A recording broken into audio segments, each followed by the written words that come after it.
Hello, hello. Is that loud? That's loud. Can we turn it down? Yes. Is that okay now? Is that good? Is that all right? I talk loud. I got that commander's voice. I'm 75. Did you?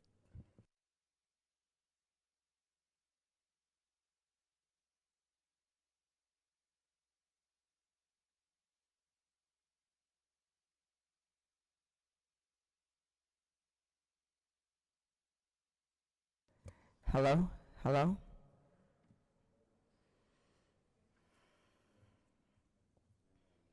75. Eric Bell. Jonesboro. And then Viola is I know she east. I want to say Rockdale. DeKalb. I know she that way. Rockdale.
afternoon.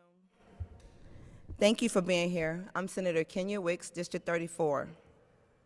As a retired Army officer with 30 years of service to this nation, and now as a Georgia Senator, I feel deeply responsible to speak on the issues that strikes our core of our democracy and the values we all share. In light of the recent deployment of the Georgia National Guard, let me be clear. Not only is this misguiding, it's unconstitutional, dangerous, and inconsistent with the very oath that every service member has sworn to uphold. It dishonors the service, undermines the Constitution, and erodes the trust that binds our communities together.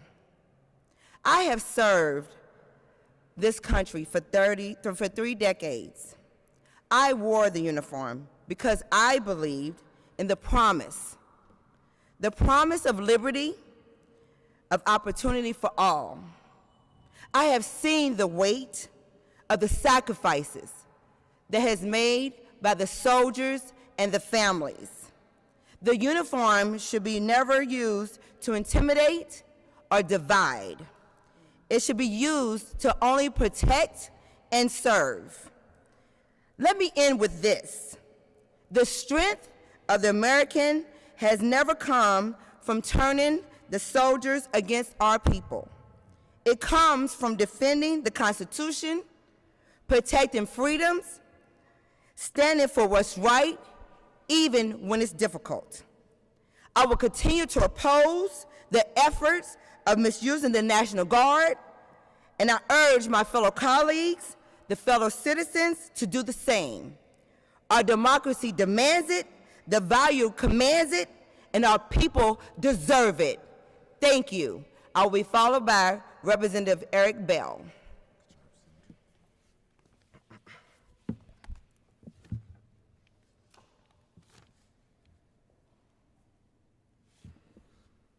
Thank you, Senator. Today seems surreal. It feels like we're living in a movie, or the 7th season of FX's American Horror Story, The Cult, where the fear and the manipulation tears communities apart, centering around the cult terrorizing residents after Donald Trump wins the 2016 presidential election. But this is not fiction. This is an ironic hour. I'm coming to you not just as a legislator, but as a son of Georgia, as a veteran who has pledged his life to defend this nation, as a believer in the dignity of every human soul. The threat before us is not just on foreign shores, but from within, with the reckless deployment of the National Guard against its fellow American citizens. Make no mistake, this is not about public safety. It is the erosion of American freedom and the sovereignty. It is a betrayal to the very people who stand to foot the bill, you, the taxpayers. Already in California, the courts have ruled against the unlawful deployment. In D.C. awaits a new lawsuit. And now let's just see what happens in New Orleans. The tide of justice is turning, and Georgia must stand on the right side of history. If the National Guard indeed is to be deployed across cities in America, let us dare to dream that perhaps they will come not with rifles, but with rations. Let them come not to enforce loitering, but to feed the thousands of Americans crushed beneath the weight of poverty and denied economic mobility. If the Guard is coming, maybe they can build homes for the thousands who suffer from mental illness and are forced to scavenge our cities and survive under bridges and in encampments on the outskirts. Maybe, just maybe, the Guard will stand at the schools and not intimidate our children, but prevent the senseless massacres that are committed every day by oddly a person connected to conservatism or MAGA. When the soldiers stand against citizens, it's not that one neighborhood suffers, our very democracy is torn apart. Now let the alarm ring. The Garks are coming, the oligarchs are coming, and at this point, they are here. They whisper poison to our communities and actually poison our food, setting black against brown, yellow against white, and the red against the blue, the destitute against the poor against the middle class, and the middle class even against themselves, while they laugh to the banks. Let's be clear, members of the armed forces are not only bound by conscience, but by law. Under the Uniform Code 92 of Military Justice, service members are bound to bound to duty to obey lawful orders, but also bound to refuse unlawful ones. The Nuremberg principles affirm that just following orders is no defense against crimes against humanity.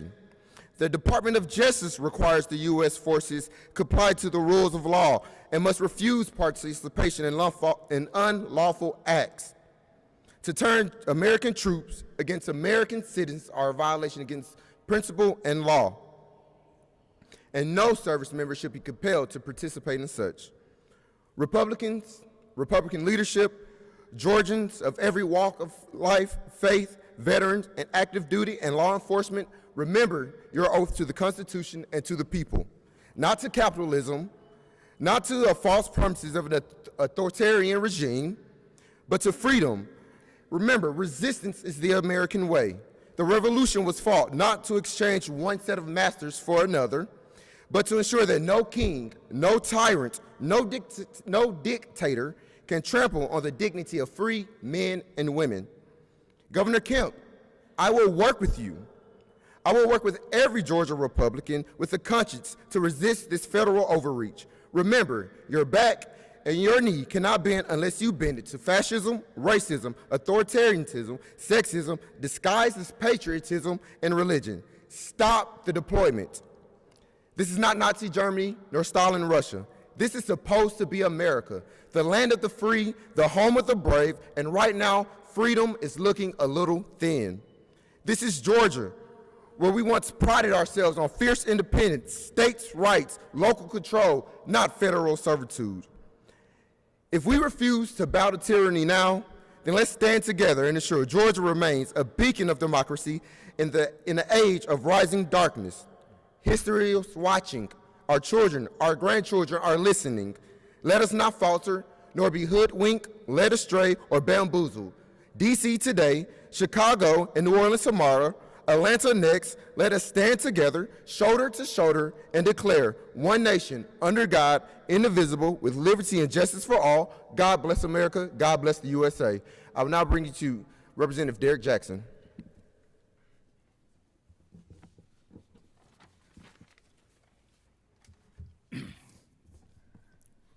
I stand before you alongside my colleagues, fellow military veterans, to address a matter of profound constitutional and moral importance.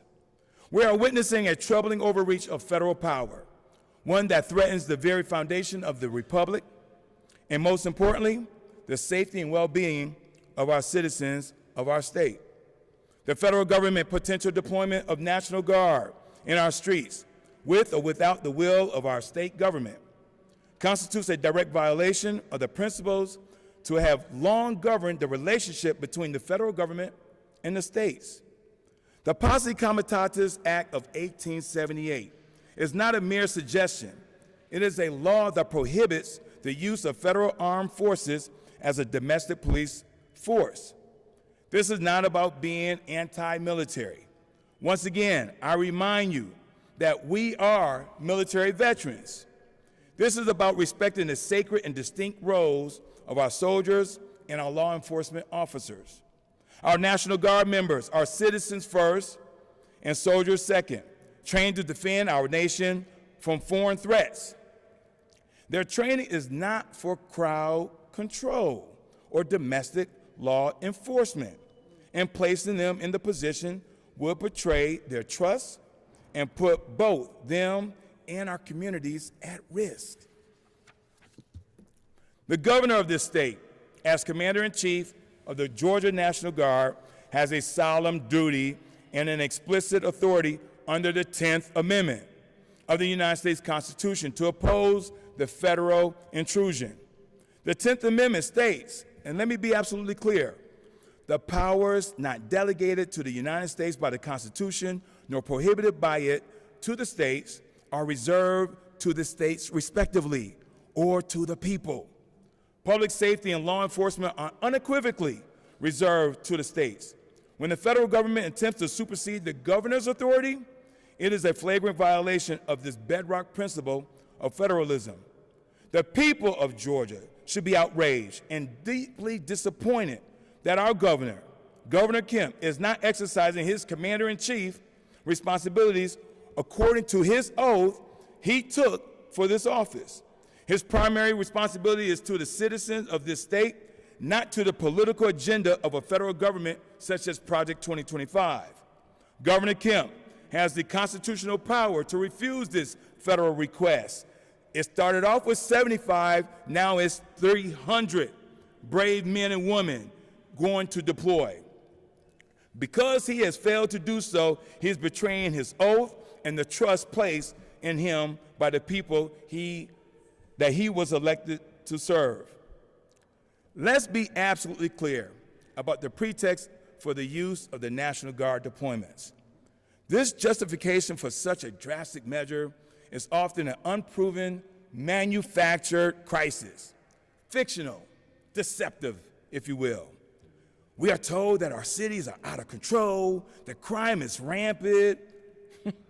However, let us examine the facts, specifically in our state's capital, as Atlanta shares a similar profile to Los Angeles, Chicago, Baltimore.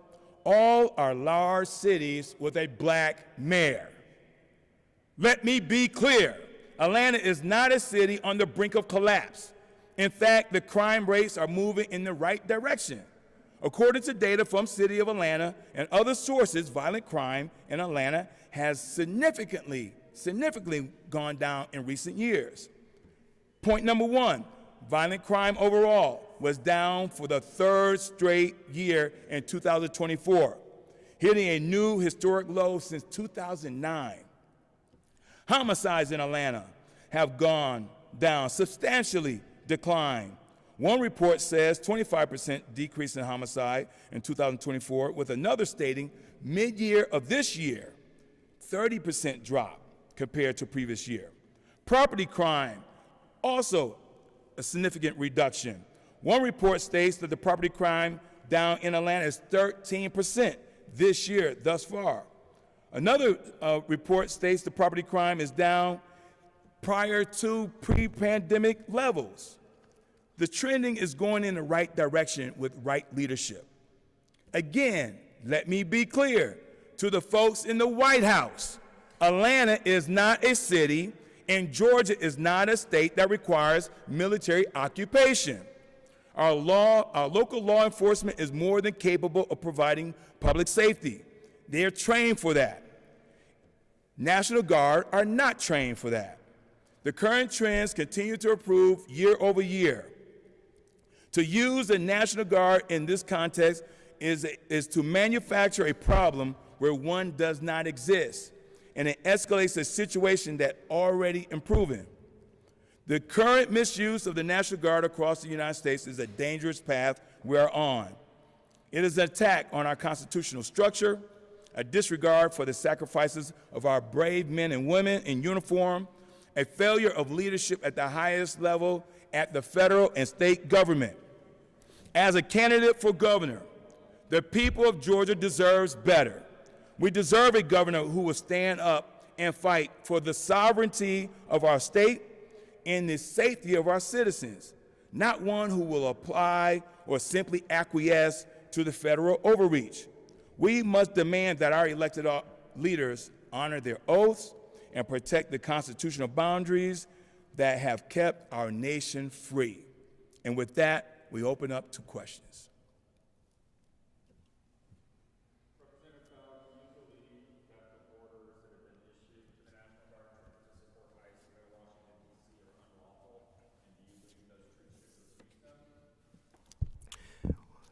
Whenever the National Guard or any military force is set on American soil, it's a pseudo act of war, and we are not at war times. So not only do I believe it's unlawful, it's unconstitutional, and it's a slap in the very face of American sovereignty, in which our founding fathers set out to preserve many years ago, both before me and your ancestors probably stepped foot in this very land.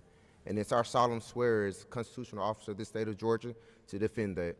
So before they even leave the grounds of Georgia, bring the troops home, let them stay here with their families where they can stay safe, and let's continue to make Georgia, or once it was the #1 place to do business, but let's continue to make Georgia and the United States the #1 place to live. And I will add, I mean, right now, they forward deploy these National Guards in Washington, D.C. What are they doing? They're picking up trash. They're mowing lawn. That is not mission critical. That is not part of the mission for National Guard. When we deploy the brave men and women, it is not for beautification of landscaping.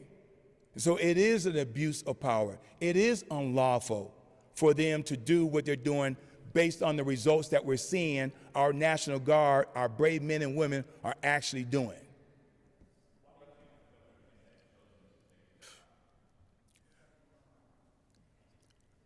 I can't read Governor Kemp's mind, but what I will say is this. As I stated in my prepared notes, he is in violation of the 10th Amendment. And the only reason why he is currying favor with this current administration is strictly political. He knows that this goes against the mission of the National Guard. He knows this goes against the scope and scale. I mean, it's going to cost an average of $1.1 million a day. And so here we are, where Governor Kemp already said to all the state agencies, we're going to freeze your money, but yet you're going to deploy National Guard. Who's going to pay that bill? Us, taxpayers. And so he is currying favor with this White House, and unfortunately, it is an abandonment to what he should be doing, and that is being a commander-in-chief for Georgia.